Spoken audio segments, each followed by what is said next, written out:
porque pues estuve en cárceles reales y porque a raíz de esa misión en las cárceles reales pues descubrí que tenemos cárceles mentales y ese miedo también de avanzar y salir de esas relaciones que son perjudiciales, las relaciones de pareja. Añádele que tú estás con una persona que esa persona no es esa persona, nunca existió. Entonces imagínate todo lo que le puede generar de problemas y de confusión cuando se da cuenta que nada más fue una actuación o que nada más le mintió.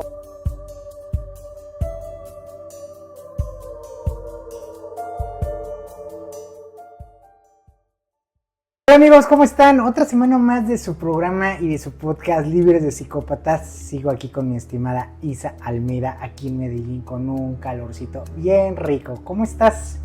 Excelente, Guille, gracias. Sí, está haciendo bastante calor, pero igual preparándonos porque pronto vienen las ferias de las flores.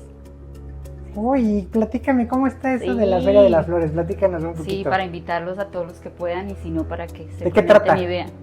Es una feria tradicional en la ciudad de Medellín. Aquí cada ciudad, en cada época del año, tiene unas ferias, unas fiestas, una celebración de lo más típico de la ciudad. Y en Antioquia lo típico es el cultivo de las flores. Entonces por eso es la Feria de las Flores y se ven unas silletas que son unos arreglos florales gigantes. Es un desfile de silleteros donde muestran figuras muy hermosas con las flores. Hay ciertas actividades, desfile de carros antiguos, una cantidad de actividades hermosas. ¿Cómo ya no vive mi abuela? A mi abuela le encantaban las flores.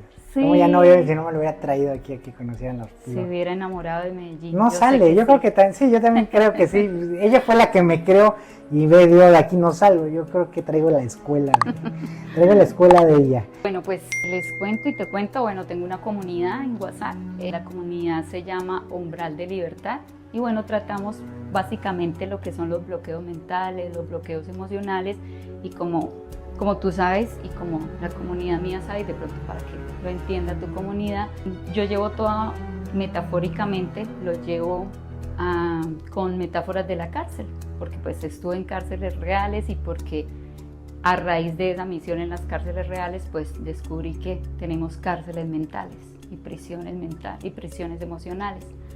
Entonces hablábamos en la comunidad de las prisiones emocionales y muchos encontraban ciertas prisiones emocionales, las identificábamos, miedos, autosabotajes, autocríticas, ese miedo también de avanzar y salir de esas relaciones que son perjudiciales, las relaciones de pareja. Encontré como ese común denominador y me preguntaba, bueno, dentro del trastorno narcisista, ¿qué prisiones emocionales podemos encontrar en los abusos de un narcisista? ¿O qué prisiones emocionales puede generar ese abuso narcisista? Muy buena pregunta. Vamos a empezarlo a desglosar, como desde la parte de pareja. Exacto. La parte de pareja, pues obviamente una confusión terrible. De por sí un vínculo amoroso es un poco tortura a grandes rasgos, porque sabemos que el enamoramiento en algún momento llega a su fin, que es la parte bonita que todos sentimos, y que ahora ya no nada más ya no tengo la emoción, ahora es entiéndete con la persona con la que te estás vinculando, ¿no? Entonces de ahí ya partimos como que es un problemita. Sin tener ningún tipo de trastorno, sin tener nada. Ahora imagínate, añádele que tú estás con una persona que esa persona no es esa persona, nunca existió. Entonces imagínate todo lo que le puede generar de problemas y de confusión cuando se da cuenta que nada más fue una actuación o que nada más le mintió o quería ciertos beneficios cierta pareja. Puede ser para hombres o para mujeres, porque luego siempre, eso es algo que siempre, a mí en mi canal siempre me gusta ser como muy puntual en eso. Hay hombres y mujeres que son con tendencia oscura. Tendencia oscura es todo esto que yo le llamo manipulación, chantaje, pero para hacer un mal. Nunca va a ser como para algo positivo. Lo que trabajamos, lo que platicamos la sesión pasada, que no es algo, no es una influencia bonita ni nada. Es lo que vimos en clases justamente. En clases, sí, total. Es siempre para algo negativo. Entonces acá, ¿qué es lo que sucede?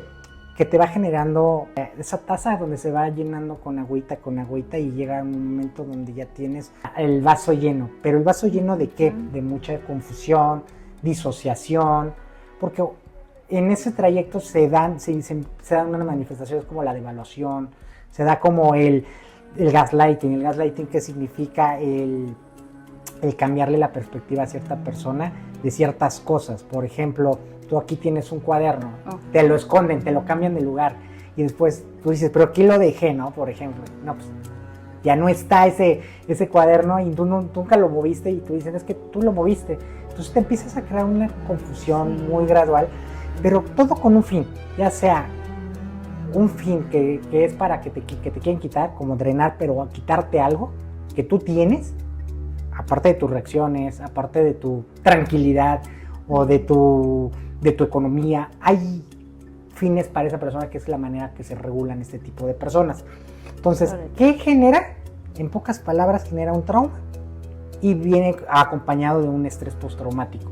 El estrés postraumático lo explico un poquito, yo creo que lo expliqué la vez pasada, pero es básicamente, va tejiendo con el tiempo, pero que no tiene lógica de ser. Por ejemplo, el trauma que había platicado la vez pasada, que es un trauma normal, un terremoto, y pum, ya quedamos como con choqueados. Pero el trauma de estrés postraumático viene generado por medio del vínculo. Nos estamos vinculando y estamos relacionándonos todo el tiempo, entonces se está creando el amor para un lado, pero del otro lado no hay amor. Está ese beneficio porque entran como a destiempo. Una persona entra nada más como por medio de abuso. O sea, aquí va perdiendo ya la persona desde que entra, ya es abuso, porque una persona nada más quiere eso, quiere quitarte o tu tiempo, o tu dinero, o nada más es un tema sexual, o te está confundiendo, te baja como la luna y las estrellas. ¿Para qué? Precisamente para que caigas. Entonces, sí, no arrancan igual. Lo que decía, que ese desborde de amor, cierto que es como, lo explico yo, como el enganche de pronto de estas personas con esos trastornos narcisistas, el enganche para la víctima o para la persona de la cual va a conseguir ese fin, ese desborde de amor, de detalles, de cosas que ya tú te deslumbras y se te olvidan esas banderas rojas o esas señales que son pequeñitas, pero ya son señales delicadas que uno dice, algo está pasando ahí y esta persona me está manipulando, quiere conseguir un fin. Pero bueno, son cosas que uno en el enamoramiento no las ve. Este tipo de abuso es tan peligroso, tan difíciles de entender, porque lo que tiene una persona adulta es la madurez emocional, como la madurez cognitiva, y debe de actuar como un adulto. Entonces, de repente encontrarte con adultos que no lo tienen desarrollado esa parte emocional es una causa de conflicto, porque tú entras, como te digo, tú entras para hacerle un bien, para sumarle una relación, y la otra persona lo que menos le interesa es eso. Él nada más está pensando, o ya está pensando en qué te va a fregar, o cómo te va a joder la vida. Entonces ya entran a dispar. Entonces por eso a veces no checa todo lo que dice en las redes sociales de la culpa es de los dos, o frases típicas que lo podemos escuchar en los coaches. No, porque a veces una relación se compone de estas, de la que está abusando y del oprimido y del opresor. Entonces ese es el problema. Y llega un momento en que para la víctima o para la persona que está siendo abusada, siente que ya es normal, o sea, termina normalizándolo, porque precisamente ese poder de manipulación del narcisista, que lo viví y lo he visto, es llegar a convencerte de que definitivamente mi manera de ser, es mi forma de ser, entonces tú tienes que aceptarlo. Entonces la persona termina aceptando esos abusos que a veces están camuflados por ejemplo, en broma o en recocha, como decimos aquí en Colombia. Recocha quiere decir, no sé cómo se dice en México, pero quiere decir como que te estoy molestando, pero es una bromita, algo así, como en recocha. Pero en recocha te dice, ay no, pero ese vestido te ves gordísima, tú si eres gorda, pareces... Pero en recocha, pero te está ofendiendo. Es como parte de esa devaluación que no... Eso, te va devaluando sutilmente, esa devaluación sutil. Entonces, en esas devaluaciones sutiles... Que no sabes si te está queriendo o te está tirando. Sí, y luego al momento es cariñoso, te abraza, te dice te amo, bueno, está bien. pero igual te critica, así en recocha siempre te critica, ¿cierto? Y no crítica constructiva, crítica destructiva, que es algo que le toca a uno diferenciar. En todas esas devaluaciones, entonces yo encontraba ahí en la comunidad, es lo que lleva a que la pareja que está siendo abusada empiece a encontrar se empiece a ver encerrado y bloqueado en lo que yo llamo las prisiones emocionales, las prisiones mentales. Entonces ahí hablábamos de una prisión emocional que era el hecho de que te sientes con un temor y paralizado de querer salir, pero no eres capaz. Pero yo sé, pero tengo que salir, o sea, es de esa prisión, y es una prisión literal, o sea, invisible, pero lo es, y no eres capaz y no te mueves. Entonces es como empezar a identificar que si el otro me genera tantas prisiones mentales, tantas prisiones emocionales, es porque hay un tema de abuso y hay una situación que no es de normalizar, es de poner alerta, ¿no? Y que no nada más se ve manifestado en el tema de accionar, o sea, de la manipulación per se en sí misma, sino que a veces crea también los medios. ¿A qué me refiero de que crea también los medios? Y si es literal lo que tú dices, es una prisión. ¿Por qué? ¿Qué es lo que el crear el ambiente idóneo para ese tipo de personas que por lo regular te aíslan de tu gente? ¿Cuál es tu gente? Tu gente es tus amigos, tu red de apoyo, tu familia.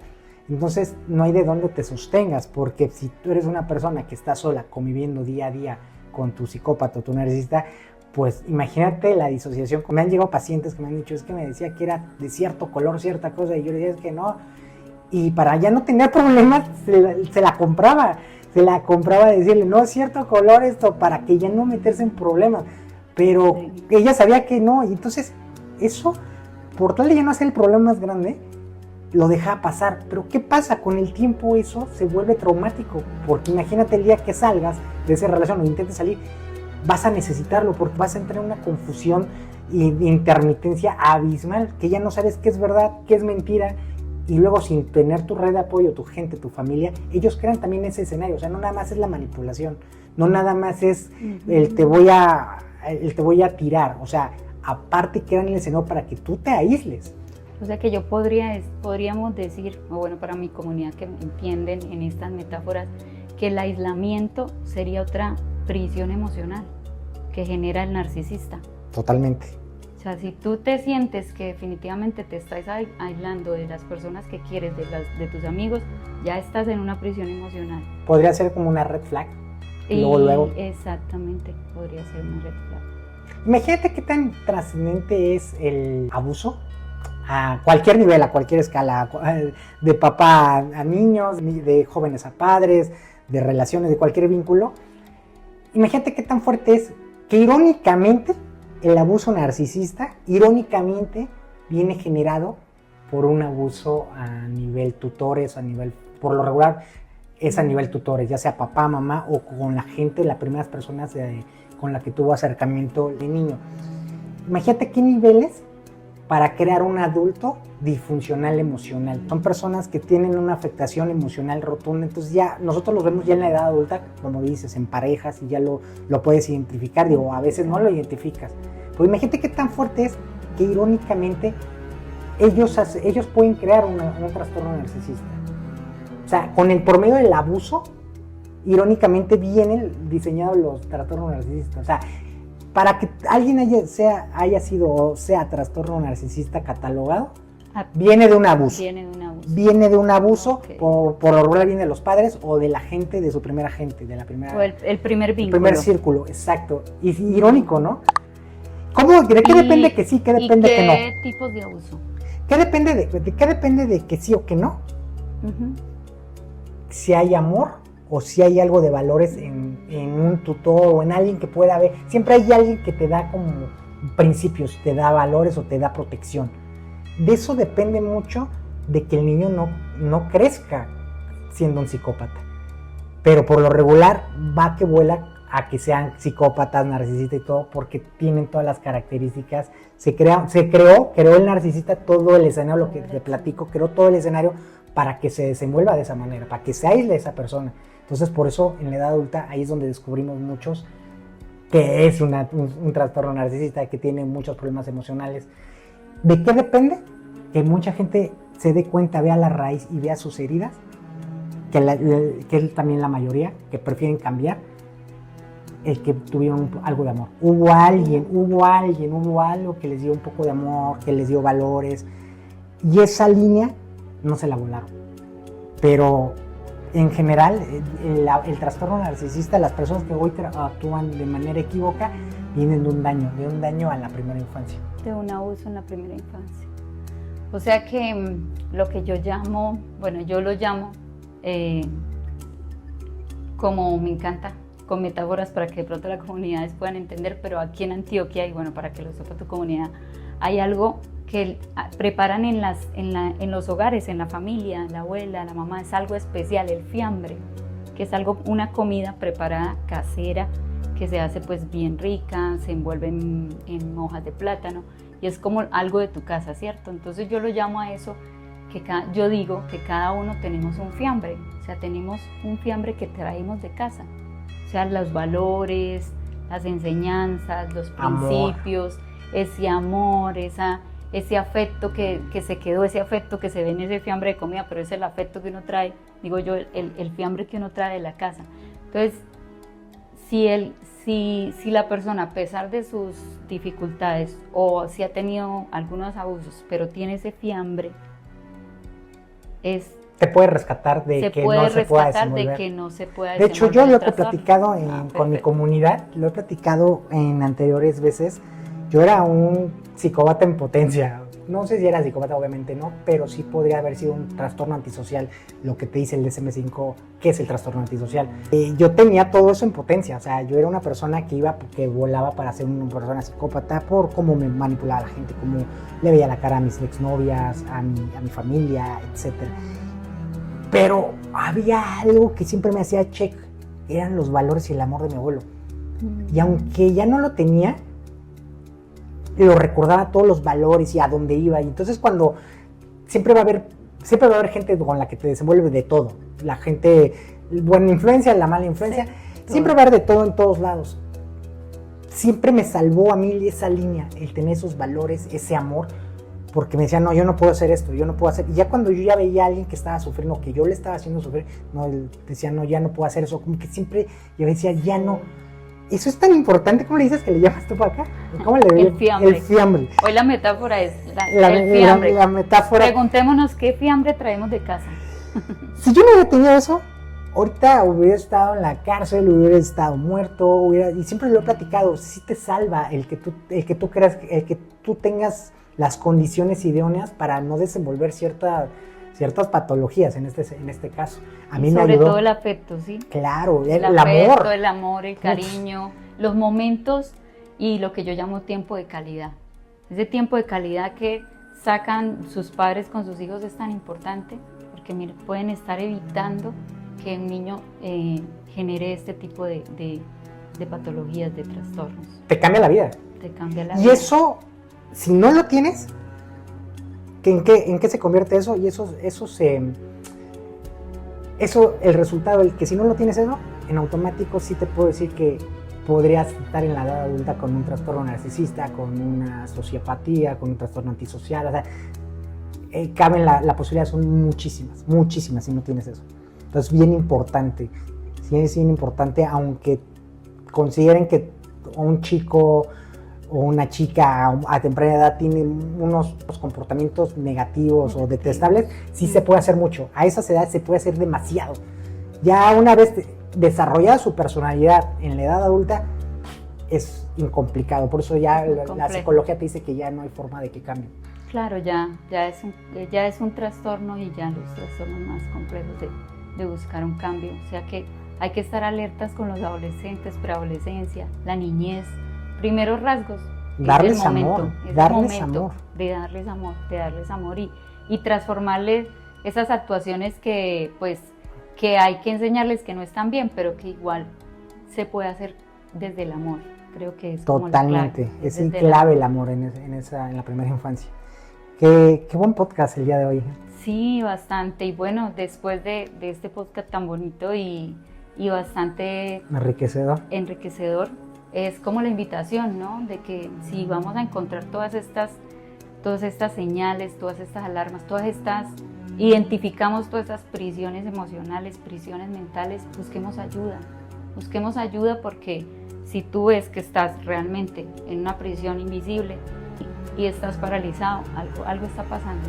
Y a veces tenemos compañía, pero a veces no es suficiente, se necesita la ayuda profesional, ¿cierto? Por eso que nos escriban a tu Claro canal, a mi sí. canal, que nos escriban y nos cuentas, ¿no? Claro que sí. Ahí tienen 2 comunidades que los pueden apoyar, que les dan bastante valor. Entonces, solo tienen que escribir. ¿Algo más que quieras agregar? No, realmente agradecerte por enriquecernos con todos esos conceptos clínicos y con esa información, y invitarlos a todos a que analicen, sigan viendo los podcasts. Sé que alguna cosita van a aprender, y si realmente sienten el llamado, se espejean y necesitan ayuda, búsquenla. Amigos, síganos otra semana más de Libres Psicópatas, no dejen de seguirnos. Gracias. Bye, gracias. Nos vemos al próximo podcast. Claro que sí.